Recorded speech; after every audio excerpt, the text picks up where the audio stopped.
നമസ്കാരം. രാഹുൽ മുന്നിലിരിക്കുമ്പോൾ പ്രസംഗത്തിന്റെ ഫ്ലോ നഷ്ടപ്പെടുമെന്ന് ഓർത്തിട്ടാണോ എന്നറിയില്ല.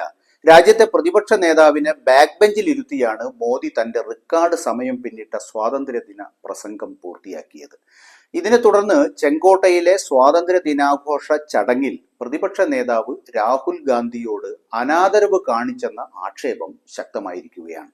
ഒരു സ്വാതന്ത്ര്യദിന പ്രസംഗത്തിന് നിരക്കുന്നതും അല്ലാത്തതുമായ കാര്യങ്ങൾ 98 മിനിറ്റ് തള്ളിമറിച്ചിട്ടും പിറ്റേ ദിവസം വാർത്തയായത് രാഹുലിനെ അപമാനിച്ച നടപടിയാണ് എന്നതാണ് ഏറെ രസകരം. രാഹുൽ ഗാന്ധിക്ക് പിൻനിരയിൽ സീറ്റ് നൽകിയതാണ് സാമൂഹ്യ മാധ്യമങ്ങളിൽ വൻ വിമർശനത്തിന് വിധേയമായത്. പ്രതിപക്ഷ നേതാവിന് മുൻനിരയിൽ സീറ്റ് നൽകണമെന്നതാണ് പ്രോട്ടോകോൾ. 10 വർഷമായി മോദി ശീലിച്ചിട്ടില്ലാത്ത കാര്യമാണത്.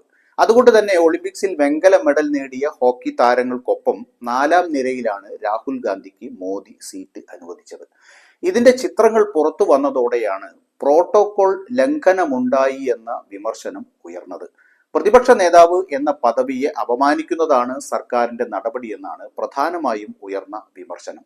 എന്നാൽ ഒളിമ്പിക് മെഡൽ ജേതാക്കൾക്ക് ഇരിപ്പിടം ഒരുക്കുന്നതിന്റെ ഭാഗമായിട്ടാണ് ഇത്തരമൊരു ക്രമീകരണം ഉൾപ്പെടുത്തിയതെന്നാണ് പ്രതിരോധ മന്ത്രാലയം നൽകിയ വിചിത്രമായ വിശദീകരണം.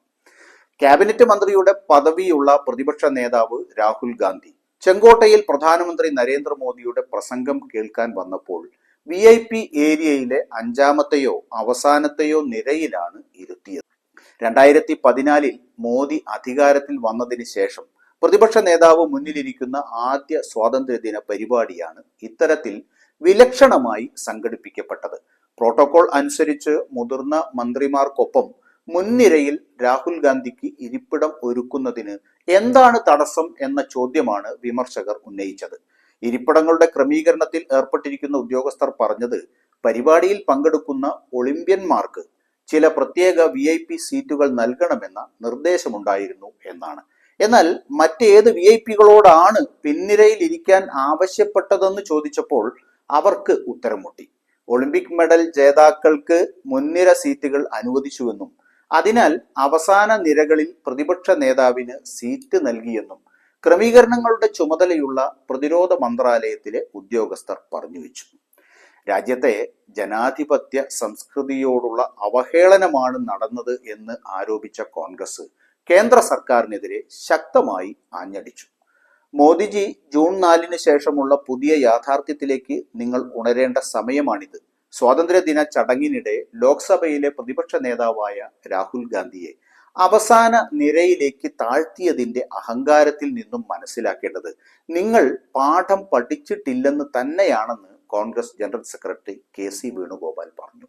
സ്വാതന്ത്ര്യദിന ചടങ്ങിലുടനീളം ഒളിമ്പിക്സിൽ 2 വെങ്കല മെഡലുകൾ നേടിയ ഷൂട്ടർ മനു ഭാക്കറിന്റെയും മറ്റൊരു വെങ്കല മെഡൽ ജേതാവായ സരബ്ജോത് സിംഗിന്റെയും വെങ്കലം നേടിയ ഹോക്കി താരങ്ങളുടെയും പിന്നിലാണ് രാഹുൽ ഗാന്ധി ഇരുന്നത്. രാജ്യസഭയിലെ പ്രതിപക്ഷ നേതാവ് മല്ലികാർജുൻ ഖാർഗെയ്ക്കും സർക്കാർ പിൻനിര സീറ്റാണ് നൽകിയതെങ്കിലും അദ്ദേഹം പരിപാടിയിൽ പങ്കെടുത്തില്ലെന്ന് കോൺഗ്രസ് പറഞ്ഞു. ഒളിമ്പ്യന്മാരോടുള്ള ബഹുമാനം കൊണ്ടാണെന്ന പ്രതിരോധ മന്ത്രാലയത്തിന്റെ ദുർബലമായ വിശദീകരണം അംഗീകരിക്കാൻ കഴിയില്ലെന്ന് പറഞ്ഞ കോൺഗ്രസ് ഒളിമ്പ്യന്മാർ എല്ലാ ബഹുമാനവും അർഹിക്കുന്നുണ്ടെങ്കിലും അമിത്ഷാ, നിർമ്മല സീതാരാമൻ എന്നിവരെ പോലുള്ള ക്യാബിനറ്റ് മന്ത്രിമാർക്ക് എങ്ങനെ മുൻനിരയിൽ സീറ്റ് കിട്ടിയെന്ന് വ്യക്തമാക്കണമെന്നും അവർ ആവശ്യപ്പെട്ടു. കേന്ദ്ര ആഭ്യന്തരമന്ത്രി അമിത്ഷാ, പ്രതിരോധ മന്ത്രി രാജ്നാഥ് സിംഗ്, ധനമന്ത്രി നിർമ്മല സീതാരാമൻ, വിദേശകാര്യ മന്ത്രി S ജയശങ്കർ എന്നിവർ മുൻനിരയിലെ സീറ്റുകളിൽ ഇരുന്നു. മറ്റു ചില മുതിർന്ന മന്ത്രിമാർ 2ാമത്തെയും 3ാമത്തെയും നിരകളിൽ ഇരുന്നു. പ്രോട്ടോകോൾ അനുസരിച്ച് ഇരു സഭകളുടെയും പ്രതിപക്ഷ നേതാക്കൾക്ക് മുൻനിരയിൽ ഇരിപ്പിടം ഒരുക്കേണ്ടതുണ്ട്. എന്നാൽ രാഹുൽ ഗാന്ധിയുടെയും കോൺഗ്രസ് പ്രസിഡന്റ് മല്ലികാർജുൻ ഖാർഗെയുടെയും സീറ്റുകൾ 5ാം നിരയിലായിരുന്നു. ഇത് പ്രതിപക്ഷ നേതാവിന്റെയോ രാഹുൽ ഗാന്ധിയുടെയോ പദവിയോടുള്ള അവഹേളനം മാത്രമല്ല, പാർലമെന്റിൽ രാഹുൽ പ്രതിനിധീകരിക്കുന്ന ഇന്ത്യയിലെ ജനങ്ങൾക്കാകെ അപമാനമാണെന്നും വേണുഗോപാൽ കൂട്ടിച്ചേർത്തു. അതേസമയം ഈ വിവാദത്തിന് മറുപടിയുമായി ഉത്തരവാദപ്പെട്ട ഒരു BJP നേതാവും രംഗത്ത് വന്നിട്ടില്ല. അപമാനിക്കപ്പെട്ടവരെല്ലാം അസ്തമിച്ചു പോയിട്ടില്ലെന്ന് മാത്രമല്ല, ഇത്തരം അഹങ്കാരികളുടെ അപമാനം അധികകാലം തുടരാനായിട്ടില്ലെന്നതിനും ചരിത്രത്തിൽ ഒട്ടേറെ ഉദാഹരണങ്ങൾ ഉണ്ടെന്ന് മാത്രമാണ് ഇക്കാര്യത്തിൽ പറയാനുള്ളത്. അതിനും കാലം സാക്ഷിയാകുമെന്ന് ഉറപ്പ്.